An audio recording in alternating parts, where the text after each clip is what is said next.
ঠগ প্ৰবঞ্চনাৰ ৰাজনীতি বন্ধ কৰিব লাগিব। আজি বেনিফিচিয়াৰী স্কিম দিয়াৰ নামত পইচা লোৱা আৰম্ভ হৈ গ'ল। যিজনে পাব লাগে সেইজনে পোৱা নাই। যুৱসকলক বিভিন্ন আঁচনি দিয়াৰ নামত আজি পক্ষপাত কৰিছে, এইবিলাক আমি দেখিবলৈ পাইছোঁ।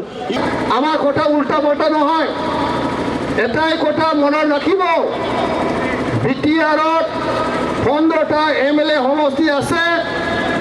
15টাৰ ভিতৰত আমি 12টাত দখল কৰিম। অসম চৰকাৰ আমাৰ মতে চলিব, BTC চৰকাৰ আমাৰ মতে চলিব। আৰু ইয়াৰ কাৰণে UPPলে কাম কৰিছে, UPPলে কাম কৰি যাওক। 15টা সমষ্টি আমাৰ সমানে সমানে আগবাঢ়ি আছে। আজি যুৱকসকলে ওলাই আহিছে, মহিলাসকল ওলাই আহিছে, সকলো শ্ৰেণীৰ ৰাইজ ওলাই আহিছে। একে মুখেৰে চবে কৈছে যে আমাক UPPL পুনৰ লাগে, UPPলে এই অঞ্চলৰ ৰাইজক নিৰাপত্তা দিব পাৰিব। সেইকাৰণে এই নিৰ্বাচনত বড়োলেণ্ড অঞ্চলৰ 15টা সমষ্টিত আমি নিৰ্বাচনত অংশগ্ৰহণ কৰাৰ লগতে অসমৰ কিছুমান সমষ্টিতো আমি অংশগ্ৰহণ কৰিব বিচাৰিছোঁ, যাতে আমাৰ বিধায়কসকলে এছেম্বলিত যায় ভাল সিদ্ধান্ত ল'ব পাৰে, গৰীব মানুহৰ কাৰণে কাম কৰিব পাৰে, খেতিয়কৰ কাৰণে কাম কৰিব পাৰে, ভাল শিক্ষা আৰু অৰ্থনীতি বিকাশৰ কাৰণে কাম কৰিব পাৰে। এই লক্ষ্যৰে আমি আগবাঢ়ি যাব বিচাৰিছোঁ।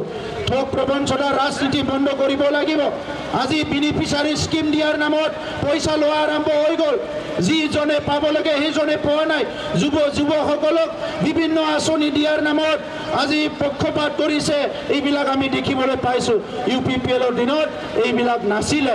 সেইকাৰণে অহা এছেম্বলি নিৰ্বাচনত আমি চবে কাম কৰিব লাগিব। টংলা নতুন সমষ্টি, এই সমষ্টিটো জিকিব লাগিব। ইয়াৰ কাৰণে আমাৰ যোগ্য প্ৰাৰ্থী আছে। ৰাইজে যেনেকৈ বিচাৰিছে তেনেকুৱা নতুন মুখ আহিব। এজন সুস্থ ব্যক্তিক আমি নিৰ্বাচিত কৰি ইয়াৰ পৰা আমি সকলো দিশৰ পৰা প্ৰতিনিধিত্ব কৰাৰ কাৰণে আগবঢ়াই দিব লাগিব। আৰু মই আশা ৰাখিছোঁ টংলাবাসী ৰাইজে সকলো ওলাই আহি আমাক সমৰ্থন কৰিব।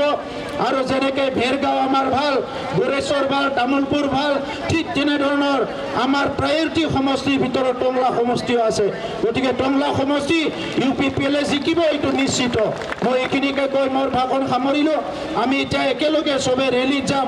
মোৰ লগত একেলগে কওক, UPPL জিন্দাবাদ, UPPL জিন্দাবাদ, UPPL।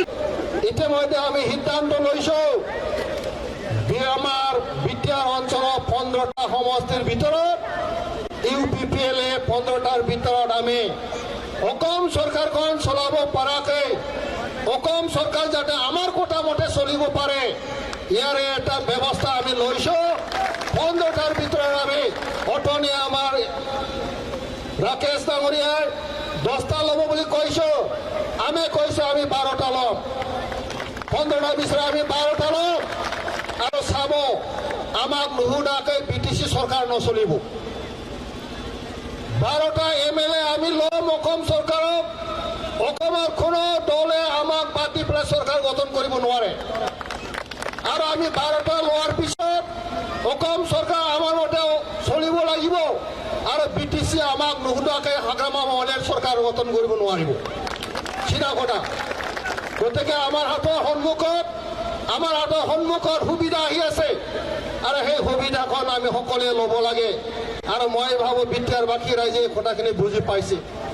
যোৱা BTC নিৰ্বাচনত BPFৰ কিছু কথা মানি কিছুমান ৰাইজে BPFক ভোট দিলে।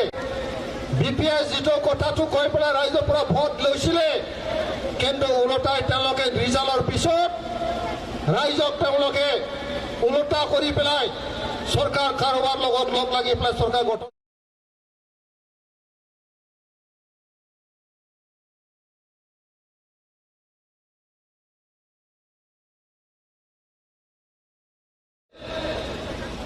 আমাৰ UPPLক BJPৰ লগত থাকি কাম কৰিছে, আমাক দোষাৰোপ কৰিছিলে।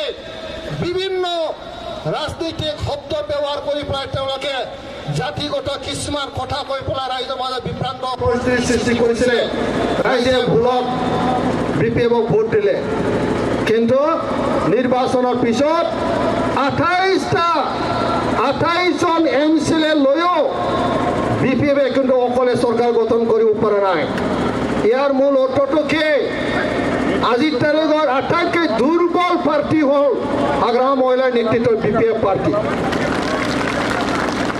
40টা সমষ্টি 28খন MCLA লৈও BPF চৰকাৰ গঠন কৰিব পৰা নাই ইয়াৰ অৰ্থ হ'ল আটাইতকৈ দুৰ্বল চৰকাৰ আটাইতকৈ দুৰ্বল পাৰ্টি আমি যোৱাবাৰ প্ৰমোদ বড়ো ডাঙৰীয়াৰ নেতৃত্বত 12টা আমি জিকিছিলোঁ 12টা লৈ পেলাই আমি চৰকাৰ গঠন কৰিছোঁ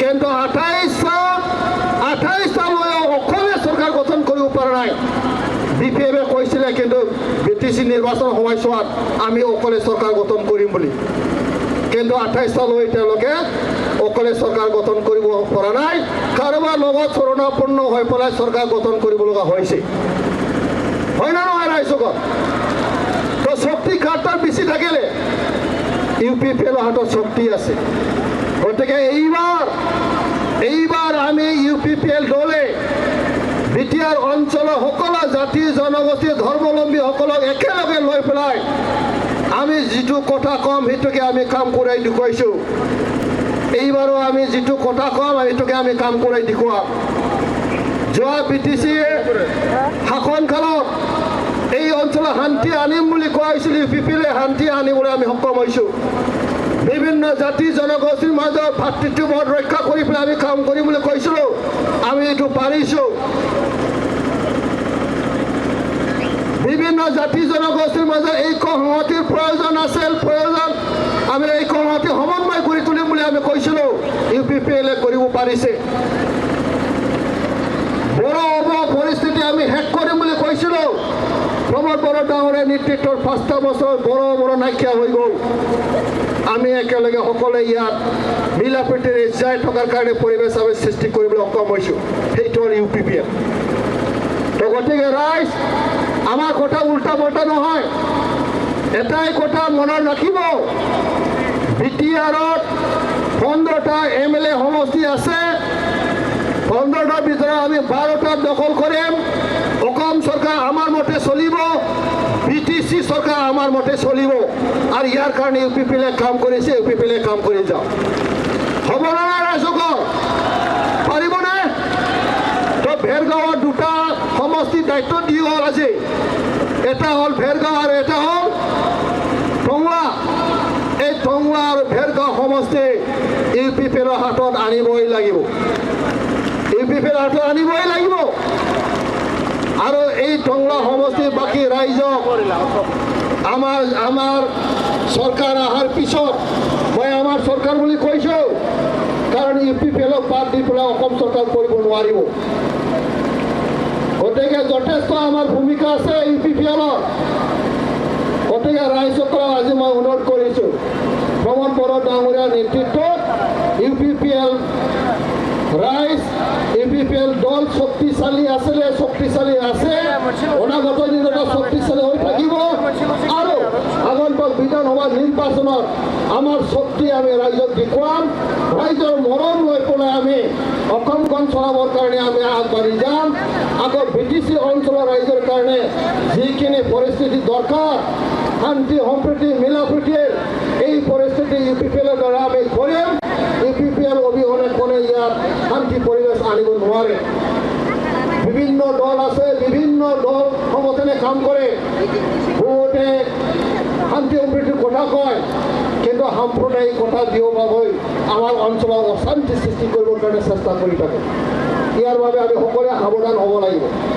গতিকে গণতান্ত্ৰিক দেশ গণতান্ত্ৰিক চিন্তাৰে শান্তি সম্প্ৰীতিৰে বিভিন্ন জাতি জনগোষ্ঠী বিভিন্ন ধৰ্মাৱলম্বীসকলৰ লগত লৈ পেলাই ৰাজনীতি প্ৰয়োজন মূল্যৱান ৰাজনীতি প্ৰয়োজন আৰু সেই ৰাজনীতি আমি UPPL দলে দি আছে আমি দি থাকিম গতিকে ৰাইজসকল মই আজি আপোনালোকক ইয়াত বিকাল এটা অংক আপোনালোকে ওলাই আহি পেলাই আমাৰ UPPL দলক সহায় কৰিবলৈ আহিছে আমি সকলোৱে লগ লাগি পেলাই অনাগত দিনত আমি কাম কৰি যাম প্ৰমোদ বড়ো ডাঙৰীয়াৰ নেতৃত্বত আমি আগুৱাই যাম এই মুহূৰ্তত মই আপোনালোকক সকলোকে ধন্যবাদ জনাইছোঁ আৰু আগন্তুক দিনা আকৌ লগ পাম নিৰ্বাচন বেছি সময় নাই মাজত আৰু আমাৰ 2 মাহ সময় আছে এইখিনি আমি সকলোৱে